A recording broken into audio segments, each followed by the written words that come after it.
President Biden met this afternoon with the top Senate Republican negotiator on the nation's infrastructure investments. The president hosted West Virginia GOP Senator Shelley Moore Capito in the Oval Office as a Monday deadline looms to strike a bipartisan deal on the president's nearly $2 trillion plan to fix the nation's roads and bridges. Meantime, while commemorating yesterday's 100th anniversary of the Tulsa Race Massacre, the president criticized members of Congress showing opposition toward passing a voting rights bill. I hear all the folks on TV saying, why doesn't Biden get this done? Well, because Biden only has a majority of effectively 4 votes in the House and a tie in the Senate, with 2 members of the Senate who vote more with my Republican friends.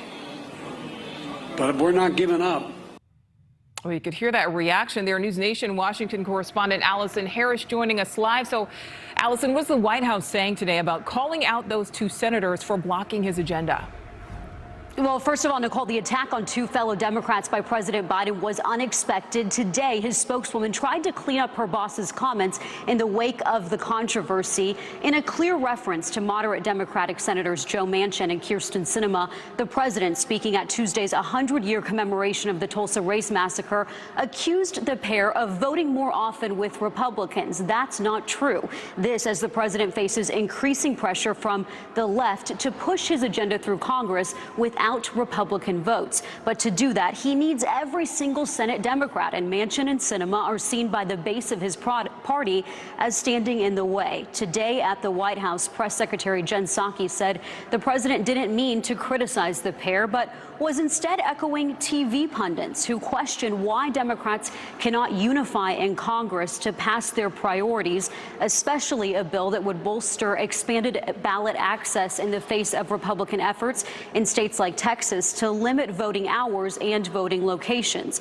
Manchin and Sinema have voted with the president on big bills, but Manchin has said he opposes the $15 minimum wage. He wouldn't support Democrats' voting rights bill and has said the president's jobs plan is too expensive. Both senators are from states with large Republican populations. Manchin's West Virginia went to Trump in November by almost 40 points, and this is something that the press secretary had to clear up for the president today, Nicole. Well, absolutely. And Allison, they're speaking of the election, the former president. Today, his blog was shut down. It was actually wiped from his website. So what do we know about that?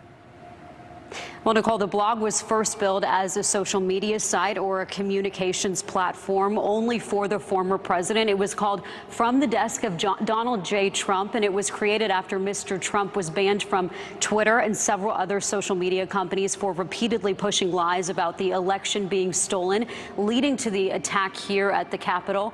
The site was very short-lived, canceled after less than a month. The Washington Post reporting that the former president was upset about reports of low interest and very few clicks to the site, leading him to pull the plug.